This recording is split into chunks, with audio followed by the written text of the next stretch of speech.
इस वक्त रूस और यूक्रेन से जुड़ी बड़ी खबर सामने आ रही है। यूक्रेन के राष्ट्रपति ज़ेलेंस्की ने डंके की चोट पर ऐलान कर दिया है कि रूस की सेना के खिलाफ यूक्रेन ने बड़ा काउंटर अटैक शुरू कर दिया है। ज़ेलेंस्की ने कहा है कि चाहे भले ही काउंटर अटैक में यूक्रेन के ज्यादा सैनिक मारे जाएं, लेकिन अब रूस से आर पार की जंग होगी। वॉर जोन से रिपोर्ट आ रही है यूक्रेन की सेना ने पूर्वी यूक्रेन में 8 तरफ से रूस की सेना पर हमले शुरू कर दिए हैं। और हैरानी की बात तो ये है कि यूक्रेन आधे हथियारों से रूस पर काउंटर अटैक कर रहा है। ज़ेलेंस्की ने साफ कर दिया है कि वो महीनों तक नाटो और अमेरिका से आने वाले हथियारों का इंतजार नहीं कर सकते हैं, क्योंकि रूस के तूफानी हमलों से कीव पर कब्जे का खतरा बहुत ज्यादा बढ़ चुका है। रूस यूक्रेन जंग से जुड़ी ये खबर आप देखिए।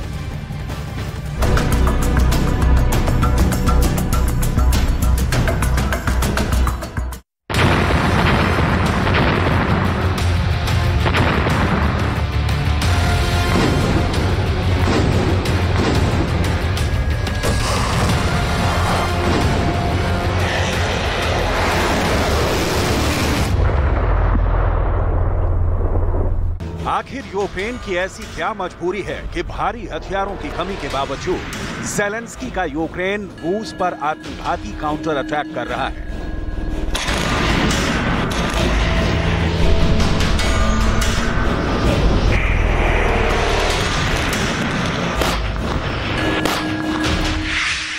आखिरी जंग मरेंगे और मारेंगे।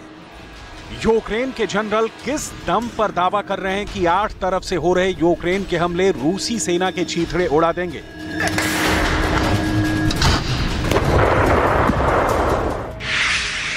आठ तरफ से काउंटर अटैक।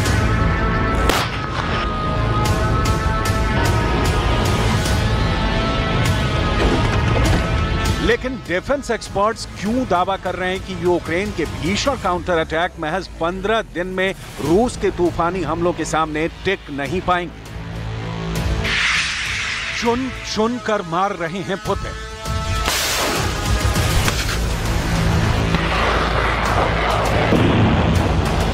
रूस यूक्रेन जंग को 15 महीने से ज्यादा का वक्त हो चुका है। पिछले 13 दिनों में ही रूस ने पूर्वी, उत्तरी और दक्षिणी यूक्रेन के 10 शहरों पर 800 से ज्यादा मिसाइलें दागी हैं।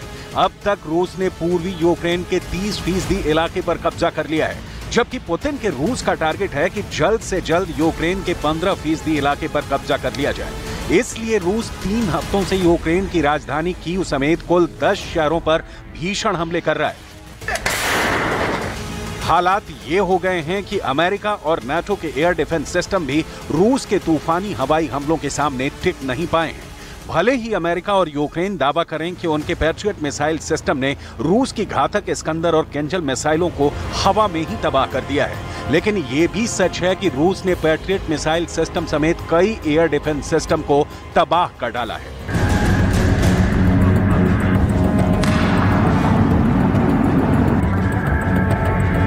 अब ऐसे हालात में यूक्रेन के पास 2 ही रास्ते बचे हैं, या तो रूस के सामने सरेंडर करो या फिर रूस के कब्जे में आए यूक्रेनी इलाकों पर भीषण काउंटर अटैक करो। यूक्रेन को काउंटर अटैक करने में इसलिए भी बहुत देर हुई है क्योंकि नाटो और पश्चिमी देशों ने आखिरी मौके पर आकर भारी हथियारों की सप्लाई काफी धीमी कर दी है। ऐसे में ज़ेलेंस्की के पास अब यही रास्ता बचा है कि वो रूस पर कम हथियारों से ही हमला करे। यूक्रेन के जनरलों के साथ हुई मीटिंग के बाद ज़ेलेंस्की ने रूसी सेना के ऊपर काउंटर अटैक का आदेश दे दिया है, लेकिन खुद ज़ेलेंस्की मानते हैं कि रूसी सेना पर काउंटर अटैक यूक्रेन पर भारी पड़ सकता है। जरा देखिए अमेरिका के वॉल स्ट्रीट जर्नल पर ज़ेलेंस्की ने काउंटर अटैक को लेकर क्या कहा है। यूक्रेन के राष्ट्रपति ज़ेलेंस्की ने वॉल स्ट्रीट जर्नल को दिए इंटरव्यू में कहा है, यूक्रेन को पूरा विश्वास है हम रूस के खिलाफ सफल काउंटर अटैक करने में कामयाब होंगे।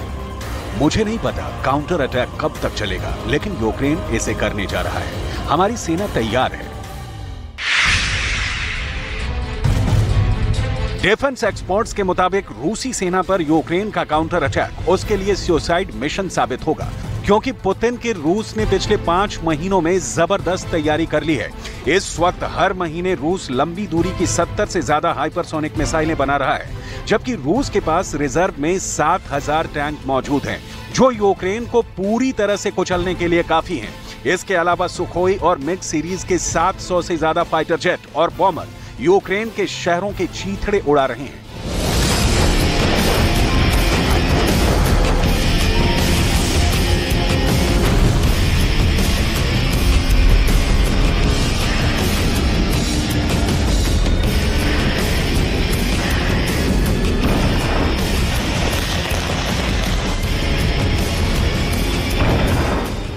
ऐसे हालात में यूक्रेन का काउंटर अटैक वॉर एक्सपर्ट की समझ से बाहर है, जबकि ज़ेलेंस्की का मानना है कि अगर अभी रूसी सेना पर काउंटर अटैक नहीं किया तो रूस कुछ हफ्तों में ही राजधानी कीव पर भी कब्जा कर लेगा।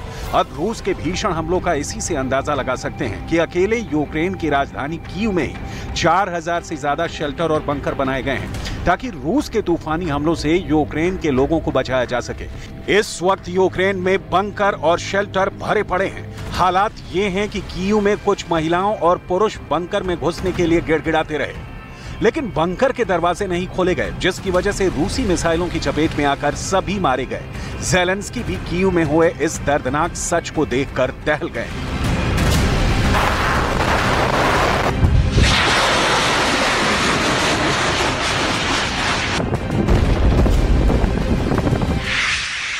चुन कर मार रहे हैं Путін. Короткий звіт за цей день. Перше провів ставку. Нагальні безпекові питання. Очевидна жорстка реакція на загибель людей в Києві через зачинене укриття. Є доручення про перевірку захисних споруд в Києві та по всій країні. Відповідальні міністр Камишин і Клименко.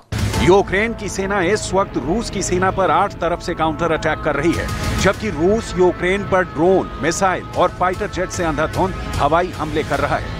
रूस के पास ना तो मिसाइलों की कमी है और ना ही आत्मघाती ड्रोन्स की।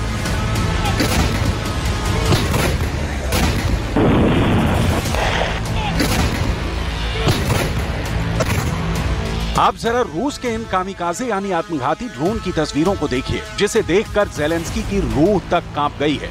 हाल में आत्मघाती ड्रोन का रिमोट थामे रूस के सैनिक के पीछे एक दो नहीं बल्कि हजारों की संख्या में बेहद छोटे और घातक मार करने वाले ड्रोन हैं।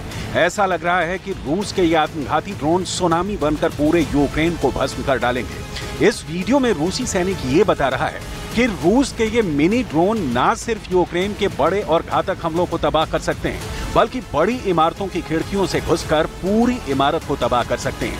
हजारों की संख्या में मौजूद इन ड्रोन को देखकर ऐसा लग रहा है कि रूस यूक्रेन पर आत्मघाती ड्रोन से मधुमक्खियों की तरह हमला करने जा रहा है। इतनी भयानक संख्या में रूस के ये ड्रोन ज़ेलेंस्की के यूक्रेन के लिए साक्षात काल साबित हो रहे हैं।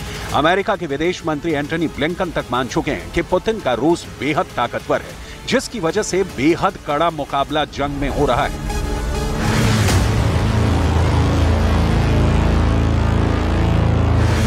President Putin spent 2 decades trying to build Russia's military into a modern force with cutting-edge weaponry, streamlined command, and well-trained, well-equipped soldiers. The Kremlin often claimed it had the second strongest military in the world, and many believed it. Today, many see Russia's military as the second strongest in Ukraine. Its equipment, technology, leadership, troops, strategy, tactics, and morale, a case study in failure, even as Moscow inflicts devastating. आखिरी जंग, मरेंगे और मारेंगे। Zelensky इस बात से भी बेहद परेशान है कि यूक्रेन को नाटो का मेंबर बनाने में कुछ नाटो देश जानबूझकर देरी करवा रहे हैं। ज़ेलेंस्की ने साफ कह दिया है कि अगर जुलाई 2023 तक यूक्रेन को नाटो में शामिल नहीं किया गया तो फिर यूक्रेन की हार और बदहाली के लिए नाटो के 31 और पश्चिम के 50 देशों को मिलाकर कुल 81 देश जिम्मेदार होंगे। इसीलिए ज़ेलेंस्की रूस पर अभी से काउंटर अटैक कर रहे हैं ताकि नाटो पर दबाव बनाया जा सके। लेकिन ज़ेलेंस्की भी मानते हैं कि यह यूक्रेन के लिए सुसाइड मिशन है। यूक्रेनी राष्ट्रपति वोलोडिमीर ज़ेलेंस्की ने कहा है, काउंटर अटैक के दौरान यूक्रेन के बहुत से सैनिक मारे जाएंगे, लेकिन यूक्रेन के पास काउंटर अटैक करने के अलावा कोई विकल्प नहीं है। ज़ेलेंस्की ने माना है कि काउंटर अटैक से कीव को बड़ा नुकसान हो सकता है। साथ ही ज़ेलेंस्की ने यह भी कहा है कि पश्चिम से और हथियार दिए जाते तो अच्छा लगता, लेकिन यूक्रेन हथियारों के लिए अब महीनों तक इंतजार नहीं कर सकता है। हम रूस की सेना पर काउंटर अटैक कर रहे हैं, अब जो होगा वो देखा जाएगा।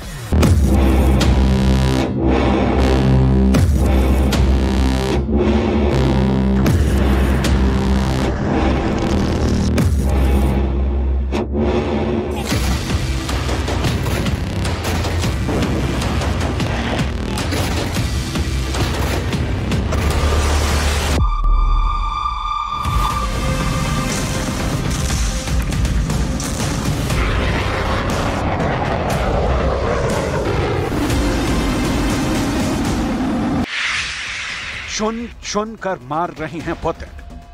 वहीं दूसरी तरफ पुतिन का रूस पूरी तैयारी से काउंटर अटैक पर पलटवार कर रहा है। बखमूत में यूक्रेन के 18 काउंटर अटैक रूस ने फेल कर दिए हैं, जबकि पूर्वी यूक्रेन के 10% इलाके पर हुए यूक्रेन के काउंटर अटैक रूस को नुकसान नहीं पहुंचा पाए हैं। रूस के राष्ट्रपति पुतिन के प्रवक्ता दिमित्री पेस्कोव ने 2 टूक का ऐलान किया है कि रूस जब तक अपना लक्ष्य हासिल नहीं कर लेता है तब तक रूस हमले करते रहेगा। ना तो नाटो और ना ही अमेरिका यूक्रेन को बचा पाएंगे।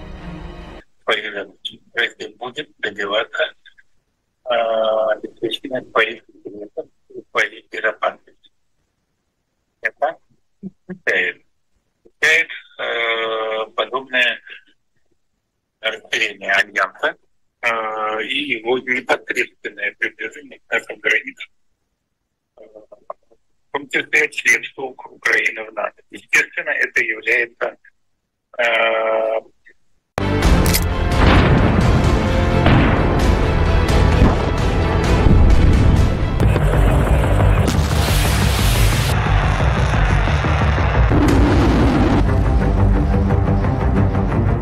पंद्रह महीने से ज्यादा की हो चुकी जंग में अब तक रूस के 2,10,000 के करीब सैनिकों को मारने का दावा यूक्रेन कर रहा है। लेकिन ये भी सच है कि बखमूत में यूक्रेन, नाटो और अमेरिका ने पूरी ताकत लगा ली, लेकिन रूस ने उसके बावजूद बखमूत को न सिर्फ भस्म कर दिया बल्कि पूर्वी यूक्रेन के बड़े इलाके पर कब्जा कर लिया है। अब देखना होगा कि ज़ेलेंस्की का आत्मघाती काउंटर अटैक रूस के सामने कब तक टिक पाता है।